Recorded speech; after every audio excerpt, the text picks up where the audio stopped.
नमस्कार सर्वांना, मी गीता. माझ्या व्हिडिओमध्ये तुमचे स्वागत आहे. तर काल मी सांगितली साईबाबांची भक्ती करण्याचे 11 कारणे. आज आपण सुरू करणार आहोत साईबाबांचा पहिला अध्याय आणि संपूर्ण साई चरित्र दररोज. तर अध्याय पहिला खूप मोठा आहे, त्यामुळे मी आज अर्धाच अध्याय घेईल आणि बाकीचा उद्या घेईल. चला तर मग सुरुवात करूया. अध्याय पहिला. सुरुवात केलेल्या कार्याच्या स्थितीची समाप्ती निर्विघ्नपणे व्हावी म्हणून विद्वान लोक अगोदर मंगलाचरण करून आपल्या इष्टदेवतेचा अनुग्रह प्राप्त करून घेतात. मंगलाचरण म्हणजे सगळ्यांना नमस्कार करणे होय. ते करण्याचा हेतू सर्व विघ्नांची निवारण आणि इच्छित ध्येयांची सिद्धी प्राप्त करून घेणे होय. वाकडी सोंड असलेला दिनांचा पालन करता 14 विद्यांचा, 4 वेद, 6 वेदनाडे, धर्मशास्त्रे, मीमांसा, तर्क किंवा न्याय व पुराणे, अधिपती मंगलरूप असलेला हत्तीचे सोंड असलेल्या अशा गणपतीला प्रथम वंदन असो. पोटात 14 भुवने, 7 स्वर्ग म्हणजे भूर्लोक, भूवर्लोक, स्वर्लोक, महरलोक, जनलोक, तपलोक व सत्य किंवा ब्रह्मलोक आणि 7 पाताळ म्हणजे अतल, वितल, सतल, रसातल, तलातल, महातल व पाताल किंवा नागलोक. मावतात तुला लंबोदर, मोठे पोट असलेला म्हणतात. भक्तांच्या विघ्नांचा नायनाट करण्यासाठी धारदार प्रशू तू हातात धरतोस. हे विघ्न व घातपात्यांचे निवारण करणाऱ्या गणनाथा गजानना, माझ्या शब्दांना प्रसादपूर्ण कर. मी तुला साष्टांग नमस्कार करतो. तू भक्तांचा मदतकार आहेस. विघ्ने तुझ्या तोरड्याशी, पायातल्या दागिन्यांशी लोळतात. तू नुसता समोर जरी पाहशील तरी दारिद्र्य दूर पडेल. तू संसाररूपी सागराची नावे आहेत. अज्ञानरूपी अंधारासाठी ज्ञानदोष आहेस. तू तुझ्या वृत्ती व सिद्धी यांच्यासह माझ्याकडे उल्हासाने पहा. हे उंदीर वाहन असलेल्या विघ्नरूपी अरण्याचा विध्वंस करणाऱ्या गिरिजेच्या पुत्रा मंगलवदना, मी तुला अभिवादन करतो. निर्विघ्न पर्वे सर्व समाप्ती होण्यासाठी आणि मंगल होण्यासाठी इष्टदेवतेला नमस्कार करण्याची ही शिष्टाचाराची रीत मी अंमलात आणली. हा साईच गजानन गणपती आहे. हा साईच हातात परशु घेऊन विघ्नांचा नाश करून स्वतःचे सविस्तर निरूपण करणार आहे. हाच भालचंद्र, कपाळावर चंद्र शोभा देत असलेला गजानन, हत्तीचे सोंड असलेला आहे. हाच एकदंत प्रचंड किंवा मोठा भग्रदन, दात तुटलेला आहे व हाच विघ्नरूपी अरण्याचा चुराडा करणारा आहे. हे सर्व मंगल मांगल्या लंबोदरा, साईनाथांशी एकरूप असणाऱ्या कृपाळू गणराया, मला आत्मसुखाच्या ठिकाणी घेऊन जा. आता शहाणपणा हाच स्वभाव असलेल्या ब्रह्माच्या कन्येला सरस्वती देवीला नमस्कार असो. ती माझ्या जिभेला हंस करो आणि तिच्यावर आरूढ हो. तिच्या हातात ब्रह्मवीणा आहे, जिच्या कपाळावर कुंकवाची बारीकशी रेषा आहे, जिने शुभ वस्त्र धारण केले आहे व हंस जिचे वाहन आहे. ती माझ्यावर कृपा करो. ही वाचीची देवता व जगताची माता प्रसन्न झाल्याशिवाय काव्य व कथा असलेले वाङ्मय साध्य होईल का? आणि माझ्याकडून ही गाथा लिहिलेला ही जगतजननी वेदमाता विद्यासंपत्तीची गुणरूपी नदी माझ्याकडून श्री साई समर्थरूपी अमृत सर्वांना पाजो. श्री साई भगवान स्वतःच भगवती सरस्वती होऊन ओंकार विना हातात घेऊन स्वतःचे चरित्र भक्तांच्या उद्धारांसाठी स्वतःच गात आहेत. उत्पत्ती, पालन आणि संहार करणारे, रज, सत्व व तम या गुणांचे मूर्तिमंत रूप असणारे ब्रह्मा, विष्णू व शंकर यांना नमस्कार असो. हे स्वयंप्रकाशी साईनाथा, आम्हाला तुम्हीच गणपती आहात, तुम्हीच ब्रह्मा, तुम्हीच किंवा शंकर आहात. तुम्हीच आमचे सद्गुरू आहात.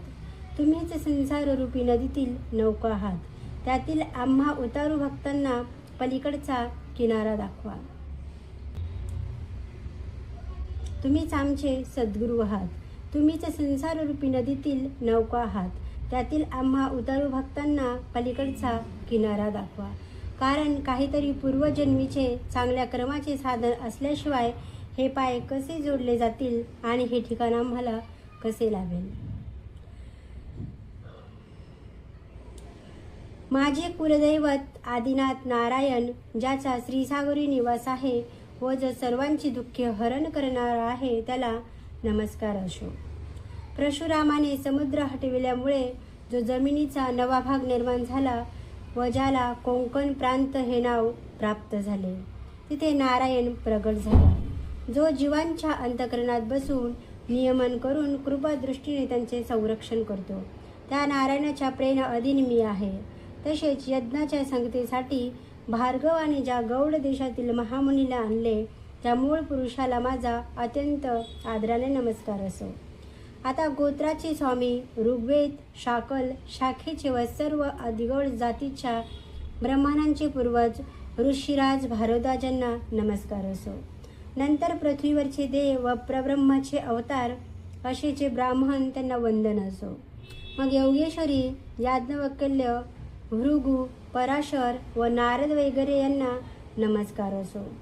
पराशरांचे चिरंजीव वेदव्यास, ब्रह्मांचे मानसपुत्र सनक, सनंदन, सनत्सुजात व संतकुमार, शुक, सूत्रे रचणारे शौनक, विश्वामित्र, वशिष्ठ, वाल्मिक, नामदेव, जैमिनी, वैशंपायन व 9 योगीद्रदिक मुनी, कवी, हरी, अंतरिक्ष, प्रबुद्ध, पिप्पलायन, आविर्होत्र, द्रुमिल, क्षमस्व, करभाजन, भागवत यांच्या चरणी लोटांगण असो. आता निर्वीत ज्ञानदेव, मुक्ताबाई, सोपान, एकनाथ, स्वामी जनार्दन, तुकाराम, कान्होबा, नरहरी वगैरे संत सज्जनांचा नमस्कार असो. सगळ्यांचा उल्लेख करण्यास ग्रंथात जागा पुरणार नाही, म्हणून त्या सर्वांना मी प्रणाम करतो आणि त्यांनी मला आशीर्वाद द्यावा अशी प्रार्थना करतो. आता सदाशिव नावाचे माझे पुण्यवान आजोबा, ज्यांनी संसार निरर्थक मानून बद्रीनाथ व केदारनाथ या ठिकाणी निवास केला होता, त्यांना मी वंदन करतो. पुढे माझे वडील जे सदा शंकराची उपासना करीत होते, गळ्यात रुद्राक्षांची माळ घालीत होते व शिव हे ज्यांचे आराध्य दैवत होते, त्यांना मी वंदन करतो. नंतर माझी जन्मदाती आई, जिने मला रात्रंदिवस कष्ट करून पोसले, तिला मी वंदन करतो. तिचे सदा हरीचे स्मरण करण्यात दंग असे. तिच्या चरणी मी मस्तक ठेवून नमस्कार करतो. सर्वाहून माझा मोठा भाऊ, ज्यांचे बंधुप्रेम अप्रतिम होते व जो माझ्याकरिता जीव की प्राण खर्च करण्यास तयार असे, त्यांच्या चरणावर मस्तक ठेवून मी नमस्कार करतो. आता मी तुम्हा श्रुत्यजनांना नमस्कार करतो. तुमचे लक्ष जर नसेल तर मला समाधान कसे लागेल. श्रोता जसा जसा चतुर्गुणांची योग्यता ओळखणारा व कथा ऐकण्यासाठी अगदी आतुर असेल, तसा तसा वक्त्याला मनात अधिकाधिक उत्साहपूर्वक आनंद वाटतो. तुमचे लक्ष नसेल तर मग कथेचा काय उपयोग. म्हणून तुम्हाला मी साष्टांग नमस्कार करतो आणि प्रसन्न मनाने ऐकावी अशी विनंती करतो. मला शास्त्र वाङ्मयाचा परिचय नाही. मी कधी ग्रंथाचे पारायण केले नाही आणि कधी संतांच्या कथा ऐकल्या नाही, हे तुम्ही पूर्णपणे जाणताच. मलाही माझे अवगुण व हीनपणा ठाऊक आहे, परंतु गुरूंचे शब्द खरे करण्यासाठी हा माझा ग्रंथ लिहिण्याचा प्रयत्न आहे. माझे मन मला सांगते की तुमच्या तुलनेने गवताच्या एका काडीसारखं आहे, तरी पण तुम्ही कृपावंत होऊन मला पदरात घ्यावे. आता बुद्धीला स्फुरण देणाऱ्या सद्गुरूंचे स्मरण करू, त्यांचे प्रेमाने चरण वंदू या आणि त्यांच्या काया वाचा मनाने शरण जाऊया. जेवणारा जसा गोड घास शेवटी ठेवतो, तसा गुरुवंदनाचा सुग्रास घेऊन या नमनास संपूया. ओमरूपी सद्गुरू राया, तुला नमस्कार असो.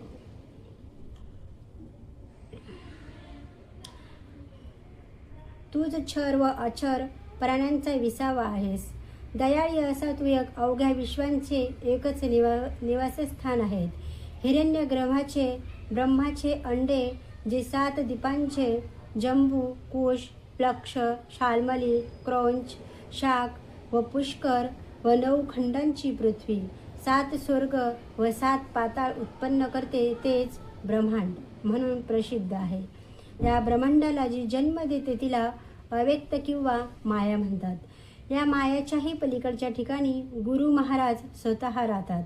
त्यांच्या महिम्यांचे वर्णन करता येणार नाही म्हणून वेदांनी व शास्त्रांनी मौन धरले. तेथे नाना प्रकारच्या युक्त्यांचे पुरावे चालत नाहीत हे लक्षात ठेवा. हे सद्गुरू, तुला ज्यांची ज्यांची उपमा द्यावी ती ती नैसर्गिक गुणामुळे तूच आहेस. जे जे काही दृष्टीस पडावे ते ते रूपही तू स्वतःच धारण केलेले असते. अशा या हृदयाच्या सागरा समर्थ सद्गुरू स्वतःच स्वतःला जाणू शकणाऱ्या सर्व गोष्टींच्या पलीकडे असलेल्या आदी व अंत नसलेल्या श्री साईनाथा तुला नमस्कार असो. हे सर्वोत्तमा, नित्यानंदा, पूर्णकामा, स्वप्रकाशा, मंगलधामा, आत्मारामा, गुरुवर्या तुला प्रणाम असो. तुझे स्तवन करू जाता वेदश्रुतींनी मौन धरले. तेथे माझे ज्ञान तुला जाणायला कोठून पुरेल. हे करुणेच्या आगारा सद्गुरू तुझा जय जयकार असो. गोदावरीच्या काठी विहार करणाऱ्या साक्षात ब्रह्मा विष्णू शंकर असलेल्या व दत्तांचा अवतार असलेला तुझा जय जयकार असो. ब्रह्मदेवाला जे ब्रह्मापण प्राप्त होते तेही सद्गुरू वाचून प्राप्त होत नाही. म्हणून सद्गुरूंना पंचप्राण ओवाळून टाकावे आणि अन्यायपणे त्याला शरण जावे. मस्तकाने अभिवंदन करावे, हातांनी पाय चिपावे, डोळ्यांनी मुख पाहत असावे, नाकाने चरणोदकाचा वास घ्यावा, कानांनी साईंचे गुणवर्णन ऐकावे, मनाने साई मूर्तीचे ध्यान करावे आणि चित्ताने अखंड साई चिंतन करावे. म्हणजेच संसाराचे बंधन तुटेल. सद्गुरू पायी तन मन धन सर्व भक्तीने समर्पावे आणि गुरुसेवेत सबंध आयुष्य खर्च करावे. गुरुनाम, गुरु सहवास, गुरुकृपा, गुरुचरणांचे तीर्थ व गुरुमंत्र यांची प्राप्ती अत्यंत कष्टाने होते. या सर्वांच्या पोटी प्रचंड शक्ती असते आणि ती भक्तांना मोक्षद्वाराच्या उंबरठ्यावर नकळत घेऊन जात असते. याची अन्य अशा भक्तांनी परीक्षा घेतलेली आहे. गुरु सहवास रूप गंगाजळ मळ धुवून टाकून शुद्ध करते. मनासारखे दुसरे काय चंचल असेल पण त्यालाही ती हरितचरणी निश्चित करते. श्री सद्गुरूंचरणांची सेवा हेच आमचे वेदशास्त्र व पुराण.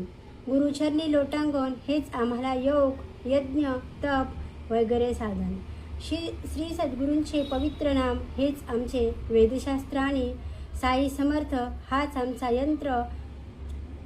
आमचा मंत्र व यंत्र तंत्रही हेच. ब्रह्मा हेच सत्य आहे, याची प्रचिती आणि बाकी जगत मिथ्या आहे याची जागृती होणे अशी जी स्थिती ती साईबाबा भक्तांना मिळवून देतात. परमात्मा सुख, परमानंद स्वरूप स्थिती, ब्रह्मानंद स्वरूप स्थिती वगैरे शब्दांच्या गुंतगुंती आहेत. आपल्याला फक्त मनाची आनंदमय वृत्ती पाहिजे.